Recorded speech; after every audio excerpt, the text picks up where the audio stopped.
প্রিয় দর্শক, আষাঢ় কিন্তু বুঝিয়ে দিচ্ছে যে সত্যি সত্যি আষাঢ় এসেছে। মানে এবারের ঋতুচক্রের ক্ষেত্রে আমাদের যখন যে বিষয়টা হবার দরকার প্রায় সেরকম হচ্ছে। আষাঢ়ের একেবারে পয়লা দিন থেকে বৃষ্টি, এবং এখনও কিন্তু বৃষ্টি, এই সকালেই ঝড়ো ঝড়ো বৃষ্টি, এর মধ্যে দিয়ে আসলাম। আজকে 8ই আষাঢ়, আর এদিকে 22শে জুনের সকাল, আজকে রবিবার। অনেকের কিন্তু এটা মনে থাকে না আজকে কী বার, তারিখটা কত। বিশেষ করে বাংলা বঙ্গাব্দ, বাংলা তারিখগুলো মনে রাখাটা সত্যি একটা মানে কষ্টের ব্যাপার হয়ে দাঁড়ায়। কিন্তু মনে রাখতে হবে এটি আমাদের প্রাণ। 8ই আষাঢ়ের আজকের সকালে এবং 22শে জুনের আজকের সকালে এশিয়ান সংবাদ বিশ্লেষণে সবাইকে স্বাগত জানাচ্ছি। আমি মঞ্জুরুল হক। সঙ্গে রয়েছে অনেকগুলো পত্রপত্রিকা আমাদের সকালবেলায়, আর যতটা সম্ভব আমরা জানিয়ে দেব যে আমাদের আজকের দিনের সংবাদগুলো কী কী। দেশের সংবাদ, বিশ্ব সংবাদ, ক্রীড়ার সংবাদ, সংস্কৃতির সংবাদ, ভালো মন্দ সব কিছু মিলিয়ে আমরা চেষ্টা করি আমাদের দর্শকের কাছে তথ্যের প্রবাহটা পৌঁছে দিতে। নিশ্চয়ই তথ্যের সঙ্গে আছেন, সঙ্গে রয়েছে মঞ্জুরুল হক, এবং সেই সঙ্গে আমাদের সংবাদের ভুবনে চলুন। একেবারে শুরুতে দেশ রূপান্তর দিয়ে শুরু করি। প্রিয় দর্শক, দেশ রূপান্তর বলছে যে রবিবারের দেশ রূপান্তর দায়িত্বশীলদের দৈনিক তার পে অফ লাইনে ইন্ডেক্সে কতগুলো কথা বলে দিয়েছে। দেশ রূপান্তর জোড়ায় যেখানে অনন্য অধিনায়ক শান্ত, স্পোর্টসের খবর, দুর্নীতি বন্ধ হোক কেউই চান না। কার কথা এগুলো? আমরা আসবো ভেতরের কথায়। সমন্বয়ের অভাবে পিছিয়ে পড়ছে দেশ, আমরা ইন্ডেক্সে এই কথাগুলো দেখছি। একেবারে দেশ রূপান্তর লালকালিতে যা তার যে হেডলাইনটি করেছে, এটি সাম্প্রতিককালের প্রায় সকল পত্রপত্রিকায় এখন প্রথম লালকালিতে 3 কলামে বা 4 কলামে যে গুরুত্বপূর্ণ হেডলাইন হয় সেটি হচ্ছে ইরান এবং ইসরায়েল, এবং তার সঙ্গে জড়িয়ে পড়া চীন, রাশিয়া এবং অন্যান্য পরাশক্তিসমূহ। আর যুক্তরাষ্ট্র তো প্রতিদিন আছেই। যুক্তরাষ্ট্রকে তুলোধুনো চীন, রাশিয়ার, মানে আমাদের ভেটো ক্ষমতা সম্পন্ন যেসব দেশ তারা কিন্তু জড়িয়ে যাচ্ছেন এই ইরান ইসরায়েল যুদ্ধের ভেতরে। এখানে যে কথাটি বলা হলো, আমরা একটুখানি লিড নিউজটা দেখব। রূপান্তর ডেস্ক বলেছে এটি কয়েক দশকের ছায়াযুদ্ধ থেকে সরে এসে সম্প্রতি প্রকাশ্য সংঘাতে জড়িয়ে পড়েছে মধ্যপ্রাচ্যের দুটি দেশ, ইরান এবং ইসরায়েল। গত শনিবার সংঘাত শুরুর দিনে একে অপরের হামলা ছিল দুই দেশে। ক্রমশ উত্তেজনা বাড়ছে। সেই সঙ্গে জাতিসংঘে আমাদের যুক্তরাষ্ট্র, চীন, রাশিয়া, ইরান, ইসরায়েল পরস্পরকে তুলোধুনো করছেন। আমরা জানি যে তুলোধুনো শব্দের অর্থটা মানে তোলাকে যে ধুনকর যেভাবে ধুনে এটাকে লেপ তোষক তৈরি করে দেয়, ঠিক সেই রকম অবস্থা।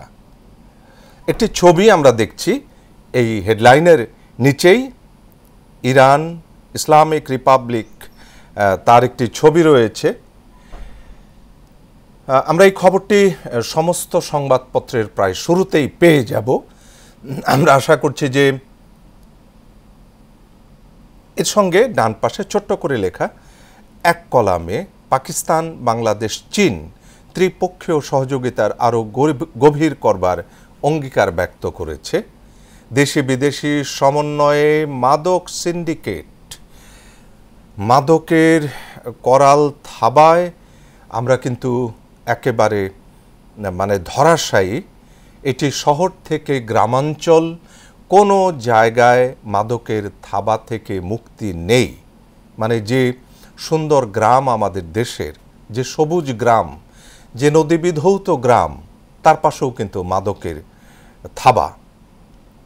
দেশি বিদেশি সমন্বয়ে মাদক সিন্ডিকেটের নিচে ড্রপ হেডে যে কথাগুলো বলা হয়েছে, 26শে জুন আন্তর্জাতিক মাদক বিরোধী দিবস। বীর দর্পে এলাকায় কারবারিরা সক্রিয় সীমান্ত ও বিমানবন্দরে সমস্ত সিস্টেম। তার মানে আমরা মাদক বিরোধী দিবসে আসলে মাদক বিরোধী কোনো আশা জাগা নিয়ে তথ্য দিতে পারি না। আর এদিকে আমাদের দেশ রূপান্তর বলছে যে বীর দর্পে এলাকার মাদক কারবারিরা সীমান্ত এবং বিমানবন্দরগুলো কিন্তু সক্রিয় থাকছে।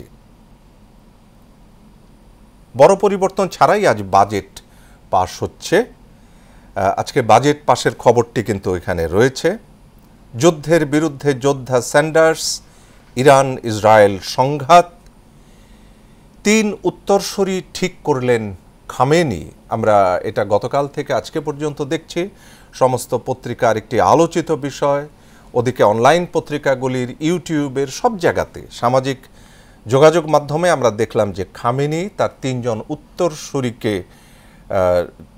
মনোনয়ন দিয়েছেন, মানে ঠিক করে রেখেছেন যে যুদ্ধের একটি পর্যায়ে যদি খামেনিকে সরে যেতে হয় তাহলে কারা পর্যায়ক্রমে আসবেন। সুইচ ব্যাংকে জমা টাকায় বোঝা যায় কি লুট হয়েছে। মির্জা ফখরুল এই কথাটি বললেন। ড্রফেডে কথাগুলো হচ্ছে অন্তর্বর্তী সরকার কাজ শুরু করেছে, নিঃসন্দেহে তারা ইতোমধ্যে অনেক ভালো কাজ করেছে, আমাদের পথ দেখাচ্ছে, কিন্তু সুইচ ব্যাংকে যে টাকা বাংলাদেশ থেকে গেছে সেখান থেকে বোঝা যায় লুটপাটের ধরনটি কী। নির্বাচনের প্রস্তুতি চলছে, তারিখ জানানো হবে সময় মতো। সিইসি কথাটি বলেছেন, সময় মতো তারিখ। এবং ওইদিকে আমরা দেখেছি যে বিএনপি ফেব্রুয়ারিকে তাদের নির্বাচনের সময়সীমা ধরে প্রস্তুতি নিচ্ছে।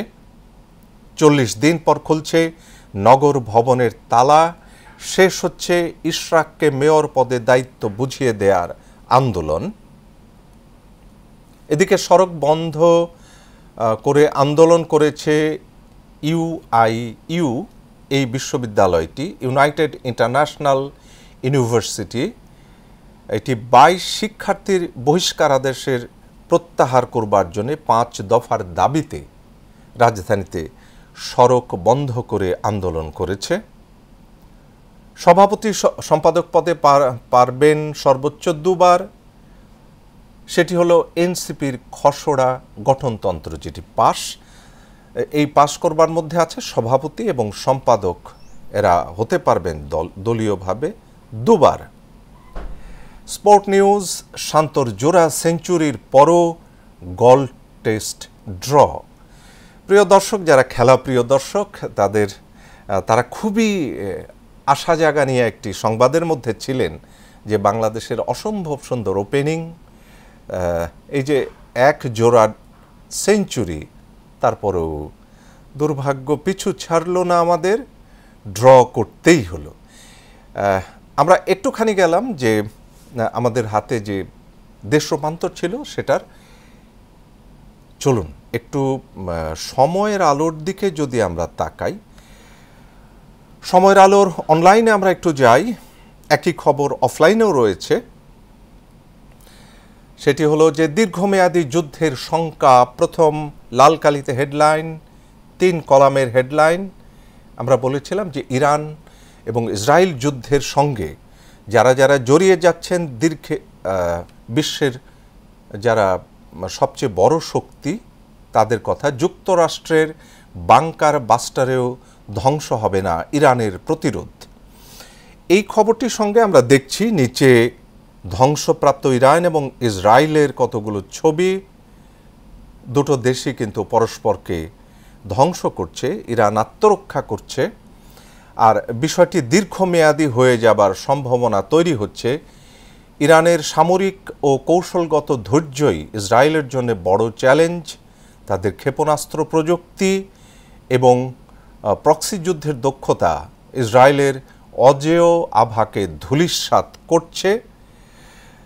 এখানে আমরা দেখেছি যে ইরান অত্যন্ত কৌশলগতভাবে তার পারমাণবিক স্থাপনা তৈরি করেছে, সেখানে পাহাড়, এবং বলা হচ্ছে যে আমেরিকার যে বোমারু বিমান, তার যে বোমা, সেটিও সেখানে পৌঁছাতে পারবে না, তার ধ্বংসযজ্ঞ, এমন শক্তিশালী অবস্থান সেটি। শক্তিশালী জোট গড়তে চায় ঢাকা, বেইজিং, ইসলামাবাদ। এই তিনটি দেশ শক্তিশালী একটি আঞ্চলিক একটি জোট তৈরি করতে যাচ্ছে। পরস্পরের প্রতি শ্রদ্ধা, সম্মান, প্রতিবেশী সুলভ আচরণ ত্রিপক্ষীয় এই জোটের প্রধান লক্ষ্য। এবং চাপ বাড়ছে স্বাস্থ্যসেবায়, এটি আমরা একটু জানিয়ে দেব। বর্ষায় ডেঙ্গুর পাশাপাশি করোনা সংক্রমণ উদ্বেগজনক হয়ে দাঁড়িয়েছে। দুই রোগের লক্ষণ প্রায় একই হওয়ায় সঠিক চিকিৎসা না হলে মৃত্যুহার বাড়ার আশঙ্কা রয়েছে। আমরা দেখি সংবাদটাতে কি বলেছেন আমাদের রিপোর্টার এম মামুন হোসেন। দেশে এখন করোনা এবং ডেঙ্গুর প্রকোপ বাড়তে দেখা যাচ্ছে। বিশেষ করে ডেঙ্গুতে আক্রান্তের হার ক্রমশ বেড়ে চলেছে, ডেঙ্গুতে মৃত্যুর ঘটনা ঘটছে। ডেঙ্গু জ্বরে আক্রান্ত হয়ে শনিবার এবছর সর্বোচ্চ 352 জন হাসপাতালে ভর্তি হয়েছে। এটি গেল ডেঙ্গু, এবং সেই সঙ্গে কিন্তু করোনা তার চাপ দিচ্ছে। ডেঙ্গু এবং করোনা সামাল দিতে দেশের স্বাস্থ্য ব্যবস্থা চাপে পড়েছে। সরকারি হাসপাতালগুলোর রোগীর চাপে বেসামাল। মানে আমরা এই খবরটা বছরের পর বছর পড়ছি। ডেঙ্গু এবং করোনার বিষয়টি, বিশেষ করে ডেঙ্গু, এটি আমরা কিছুতেই রোধ করতে পারছি না, সামাল দিতে পারছি না, নিয়ন্ত্রণ করতে পারছি না। আজকে বাজেট পাস হচ্ছে। যারা বাজেট নিয়ে খবরাখবর রাখবেন তাদের জানিয়ে দিই যে আজকে বাজেট পাস, সুতরাং অপেক্ষায় থাকুন। ঈর্ষা কিছুতে বিএনপি সিদ্ধান্তহীনতায়, অর্জনের ভিড়ে ফলহীন ম্যাচ, গল টেস্ট। এই মোটামুটি আমাদের সময়ের আলোর প্রথম পাতার হেডলাইনগুলো আমরা জানিয়ে দিলাম। যুগান্তরের দিকে যদি আমরা একটু তাকাই, যুগান্তর বলছে তার নানা রকম সংবাদ তার আয়োজনে। যুগান্তর বলল তার হেডলাইনে, বিবিসির সঙ্গে সাক্ষাৎকারে ডক্টর ইউনূস তিনি বলছেন, আমরা এখনও আওয়ামী লীগকে নিষিদ্ধ করিনি। বুলেট হেডে যে কথাগুলো বলা আছে, পয়েন্টগুলো হচ্ছে, আগামী নির্বাচনে আওয়ামী লীগ অংশ নিতে পারবে কিনা সিদ্ধান্ত ইসির। শেখ হাসিনার ভারতে থাকা তেমন কোনো সমস্যা নয়, সমস্যা হচ্ছে তার কণ্ঠস্বর। তিনি নিয়মিত ভাষণ দেন, মিডিয়ার মাধ্যমে প্রচার করেন। আরেকটি বুলেট পয়েন্ট রয়েছে, রোহিঙ্গা প্রসঙ্গ আমাদের। নতুন আরেকটি জনগোষ্ঠীর বোঝা বইতে পারবো না বললেন বিবিসির সঙ্গে সাক্ষাৎকারে প্রধান উপদেষ্টা ডক্টর ইউনূস। আমরা একটু লিড নিউজটা দেখি। যুগান্তর ডেস্ক বলছে, বাংলাদেশের অন্তর্বর্তী সরকারের প্রধান উপদেষ্টা অধ্যাপক মোহাম্মদ ইউনূস যুক্তরাজ্য সফরের সময় বিবিসিকে দেয়া এক সাক্ষাৎকারে দেশের রাজনীতি, সংস্কার, নির্বাচন ও রোহিঙ্গা সমস্যা সহ বিভিন্ন বিষয়ে কথা বলেছেন। এ সময় তিনি বলেন, আমরা এখনো আওয়ামী লীগকে নিষিদ্ধ করিনি। আগামী নির্বাচনে আওয়ামী লীগ অংশ নেবে কিনা এটা নির্বাচন কমিশনের সিদ্ধান্তের বিষয়। এই কথাটি আমরা পেলাম প্রধান উপদেষ্টার কাছ থেকে। চলুন ইসরায়েল প্রসঙ্গে যাই, যেটি অন্যতম প্রধান শিরোনাম। সেটি হচ্ছে নতুন ড্রোনে হতবাক ইসরায়েল। আমরা জানি যে ইরানের সামরিক শক্তি যথেষ্ট এবং আধুনিক সে শক্তি। গাজাবাসীর আতঙ্ক এবার ইসরায়েলে। 3 উত্তরসূরি মনোনীত করলেন খামেনি। গুপ্ত হত্যায় যদি তিনি শহীদ হন সে আশঙ্কা রয়েছে। আর নতুন ড্রোনে ইসরায়েল হতবাক হয়েছে। কথাগুলো হচ্ছে এরকম, ইসরায়েলি হামলায় ইরানে নিহত 400, আহত 3056, এটি সরকারি হিসেব। কোনো পরিস্থিতিতে পারমাণবিক কর্মকাণ্ড বন্ধ করব না বলছে ইসরায়েল। ইরানের প্রেসিডেন্ট কথাটি বললেন। ইসরায়েলের বিপক্ষে, ইসরায়েল থেকে নাগরিকদের সরিয়ে নিচ্ছে যুক্তরাষ্ট্র। আর নতুন ড্রোনে হতবাক ইসরায়েল, এর নিচের দিকের যে সংবাদগুলো রয়েছে যুগান্তরে, সেগুলো ফেব্রুয়ারিতে ভোটের মাধ্যমে মানুষের আশা পূরণ হবে, ওয়ার্কার্স পার্টির অনুষ্ঠানে মির্জা ফখরুল, বিপ্লবী ওয়ার্কার্স পার্টি, আর বিচার বিভাগীয় সচিবালয় চায় সুপ্রিম কোর্ট। এটি আমরা প্রথম দিকের যে সংবাদগুলো পেয়েছি তার মধ্যে উল্লেখযোগ্য সংবাদ। এবং আরেকটি উল্লেখযোগ্য জোটের কথা এখানে আছে, বাংলাদেশ, চীন, পাকিস্তান ত্রিপক্ষীয় জোট। এই সংবাদটি এখনকার লক্ষ্য হচ্ছে আঞ্চলিক শান্তি, সমৃদ্ধি, স্থিতিশীলতা। লিড নিউজে বলল যে চীনের উদ্যোগে বাংলাদেশ ও পাকিস্তানকে নিয়ে ত্রিপক্ষীয় একটি জোট গঠন করা হয়েছে। চীনের ইউনান প্রদেশের রাজধানী কুনমিংয়ে এই 3 দেশের ভাইস মিনিস্টার ও পররাষ্ট্রমন্ত্রীদের মধ্যে বৈঠকে এই জোট গঠিত হয়। জনকণ্ঠ, একটু জনকণ্ঠের দিকে যদি আমরা তাকাই, আসুন।